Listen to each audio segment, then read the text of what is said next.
За сайн байна уу? Сайн явж ирсэн үү? Сайн явж ирлээ. За өөрийн чинь нэг арх уухгүй уудаггүй хүн гэж санслаа. Үний юм уу? Гэхдээ энэ миний арх уухгүй уудаггүйдээ биш л дээ уухгүй удаж байгаа явдал нь бас айгүй нөгөө хоёр ойлголцтой. Ер нь бол удаж байгаа гэдэг үйлдэл нөгөө уугаа явж явах тохиолдолд бол энэ бол үндэ л удаан. Ягаад гэвэл би өөрөө анхаагийн энэ алтан тойрогт орж ирээд тодорхой хэмжээний нэг он тоол гэдгийг дуусахад нь 10 жил 5 жил уугаагүйгээд босч байгаа хүмүүс ихээр эдгээр дундаа худлаа шаагаад дандаа л гэсэн тийм бодолтой байсан. Үнийг хэлэхэд өнөөдөр би өөрөө 8 жил гараад болж байна. Ямар удаа. Тэр танаас таны саяны нэг ярианд гарлаа шүү дээ. Аагийн тойрог гэд. Тэгэхээр тэр ер нь доторх тэр тойрог тэр амьдрал тийм сонирхолтой байх нь тийм ээ. Архийг одоо бүр ингээд хүсэж архинд одоо өмнө баггүй хэмжээгээр уудаг байсан юм байна тий. Тэгээд дараа нь энэ аагийн тойрог ч юм уу энэ аа гэдэг газар орж ирээд өөрчлөлт төсөл төрсөн байна үрчин тий. Ямар ичхэд явагдсан байх вэ? Ерөнхийдөө бол энэ аа гэдэг зүйлд орохоос өмнө бас нэг архины хэрэглээг багасгах үүднээс янз бүрийн үйл явдлууд хийлгэжлээсэн л да нөгөө ламбо одоо нөгөө нэг ерөнхийдөө шидээл байд юм доо тэр бол үнийг тодорхой хэмжээгээр хийлгэжсэн ч гэсэн гарч чадаагүй.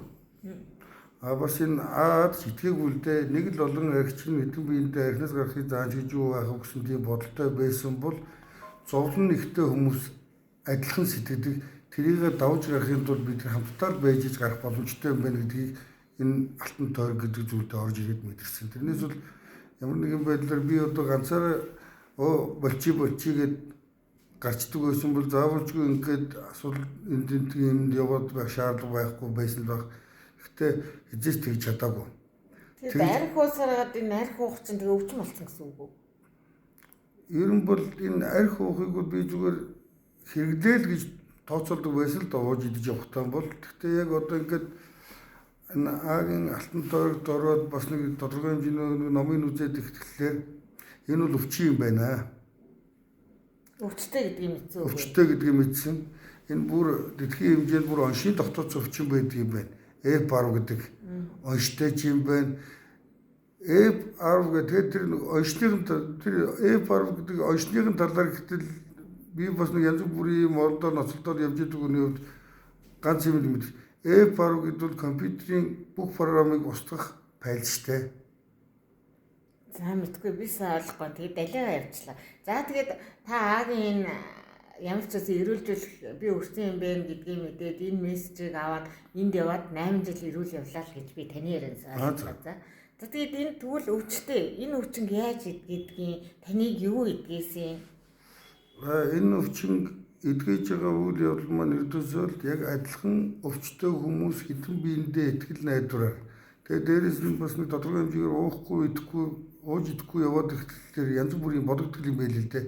Би үнэндээ л өөрийгөө бүхнийг чаддаг мэддэг гэсэн тийм нэг айгүй харлаган бодолтой явсан бол эрүүл сарвал байгаад тэгэхээр над дугаас мэддэг чаддаг юм байдгүй юм байна. Тодорхой хэмжээгээр өөрийгөө засахгүй бол анд найзууд бол яг амтай ахтуучгүй болох боломжтой юм байна. Тэгээ ерөнхийдөө л одоо ганц юм яадаг л да би одоо ганц юм баярлдээ. Би энэ аагийн алтан тойрогт орж ирээгүй бол би амьд байхгүй байна. Аль язуур нөгөө амтууд алуулждаг юм аа биш алуулчихгүй маа гэх биш гэдэг ямар нэгэн байдлаар зүгээр л архины орлогоор өгцөн байх магадaltaй гэдгийг л ойлгосон. Таны ярианаас анзаархад заяа. Та ямар ч үсэн аа гэдэг зүйл өөрчийг аш тус өгсөн тухай яриад байт тийм. Тэгэхээр гэж ойлголоо. Тэгэхээр хин нэгэн одоо архи болио гэж сууж байгаа хүнд ч юм уу та юу санал болгох гээд ах шиг байна гэж би ойлгож байна тийм үү? Тийм. Энэ ерөнхийдөө анх нөгөө аагийн тойрогт орж иж байхад нөгөө нэг бас нэг олон жил болцсон бас нэг одоо тухайн үедээ бол 4-5 жил болцсон ч гэдэг юм тийм хүмүүс орж ирэхэд хэцүү штэл гэж ярьдаг байсан. Тэгэхээр юу солиороод идэм бол доо хаалгаар ороод ирэхэд гэсэн үндээд хэцүү идэм байлээ. Би ч өөрөө бас нэг орж ирэхийн тулд бас нэг нэлээд чадвар жаахтай ямар нэг байдлаар би одоо өөрөө нэг актив чадвартай хүлээн зөвшөөрөл. Гэхдээ хүлээн зөвшөөрөхөөс гадна бас нэг юм байдیں۔ Өөрийгөө одоо би мэдээж архичин гэхдээ би эзэж өөрийгөө архичин гэж боддоггүй байсан тийм бодолтойгоор за ийшээ ороод яг одоо би ямар архичин юм биш гэдэг тийм бодолтой л байсан. Орж ирсэн өнөд өөрийгөө архичин гэдгийг мэдэрсэн шүү дээ. Яг өөртөө адилхан өвчнөд хүмүүстэй ярилцаж сууж. Тэгээд үний урмд нөгөө нэг ярилцаж сууж ягаад эдгэрэл авна гэдэг бол одоо айгүй зөв зөв хамгийн гол нь би бол их л ярьдаг хүн гэдээсэн согтуудаа юу ярьж байгааг санахгүй шүү дээ. Урд нь би өөрийгөө их л ярьдаг жалждаг хүн гэж боддог, янз бүрийн юм мэддэг гэж бодоод байдаг гэсэн чинь согтуудаа юу ярьж байгааг сандаггүй. Тэгэхээр нөгөө та сая архисах бол өвчин юм аа гэж яриад шүү дээ. Тэгээд танд энэ нэгдүгээр одоо юм уу энэ уйлдал тусласан байна. Өөр ямар нэгэн тусалсан хүч вэ нү? Энэ дотор таныг ирүүл явахад 8 жил арх уухгүй явахад. Байлгүй яг одоо жишээ нь хүн болгон жирийн ирүүл хүний өдөр тутамдаа гаргадаг хэвс маяг байгаа шүү дээ. Одоо хүнтэй яриж 5 үг сайхан сольждаг, хүнтэй сайхан мэдлждэг. Одоо нөгөө нэг харилцааны хандлага гэдэг юмыг би тодорхой хэмжээгээр архиуж явж байхдаа бол бүгднгийн гадуур нь явцсан байдаг юм билээ. Алдсан байдаг. Тэрийг олох бүх нөхцөл болцоог ердөөсөө л энэ А-гийн 12 алхам болоод 12 уламжлал гэдэг зүйл дээр ингээд гэвэл та жирийн амьдрах боломжтой шүү гэд бүр детальчлаад заагаад өгсөн байдаг. Тэрийг хүн болгоо адилгүй гэдэгтэй адилхан хүн болгоно ердөөсөө өөрөөрийнхөө оролдоод юу яага явснараа зүв зүйтэй болд гэж боддог. Одоо ганц саний юм ирэл намайг А-гийн цуглаанд яваад ирэхэд манай гэр бүлийн очоод тэр 12 алхмыг очиж уншиж ирчихэд асууж ирсэн л та. Энэ 12 алхам гэдэг нь юу юм бэ гэхлээр наадхыг чинь хийгээл би хийгээр штэ гэдээ өөрийгөө тухайн үед нөгөө томруулах гэж үзчихлээ л да. Тэгсэн манай гэр бүл рүү хэлжсэн.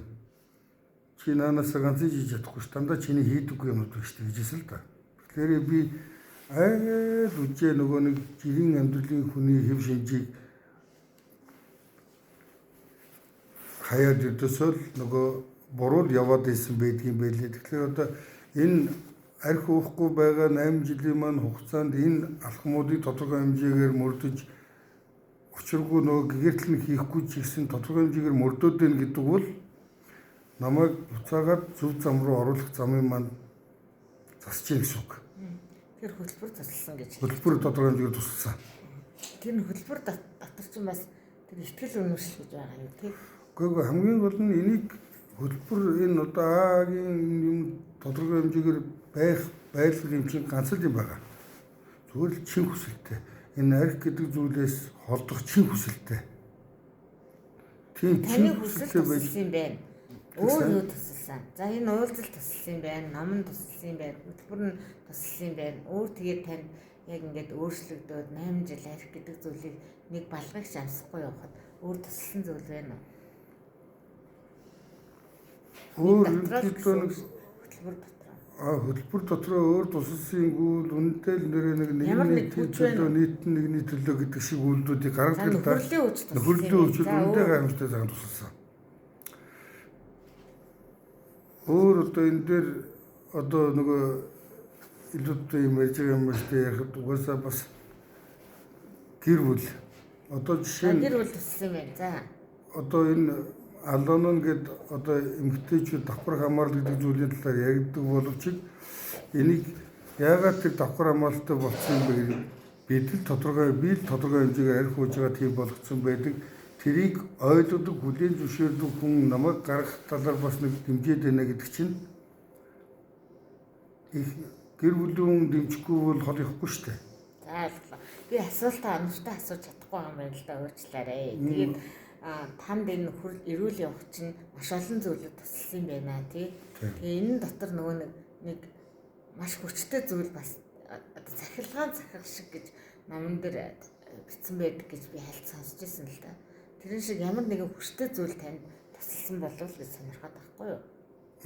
Зөв ерөнхийдөө би энэ зовлон гэдгийг их хэмжээгээр үзсэн хүмүүсийн яриаг сонсч ирсэн л да. Бас нэг архины зовлон, хөржсөн зовлон, архитай нөрж удаа гарсан зовлон гэдгийг хэмжээгээр гаргасан хүмүүсийг сонсч илээсэн. Харин надад ганц л юм бодогдсон. Өнөөдөр одоо би одоо энэ хамаагүй ингээд нэг яригдаж болох юм болов? Энэ Зүгээр яриач. Спикер би сонсоод байж байгаад үндэл байгуулгын захирал шиг хүн шаагаад атсан савтай лаан дунаад ороод ирж байгаа хүн таны шиг амьдарч байна гэд ярьж яхад амьдарч исэн гэж ярьж яхад нь би тухайд итгээгүй. Харин тэр хүний яриаг гүйц сонссныхаа дараа би надад ганц л юм бодогдсон. Ер нь надын чин хүсэл тэрнээс ч ихтэй. Ягаад гэвэл би эрүүл саруур зөв зүйтэй амьдрах юм бол би хаач хийж болно. Угаасаа уугаад яваад байх юм бол би өөрнийх нь явахгүй шүү дээ. За таны ярианаас нэг л зүйлийг олголоо. Ер нь ингээд яваад байх юм бол эрүүл явж болох юм байна л гэсэн сэтгэл өнөмшлийг та агийн уулзалтаас авсан байх шүү дээ. Тийм энэ аг сувтуурлагуудаа хэрэглэхгүйгээр хүн хаач хурж болох боломжтой. За баярлалаа. Сонирхолтой ярилцлага өгсөнд баярлалаа.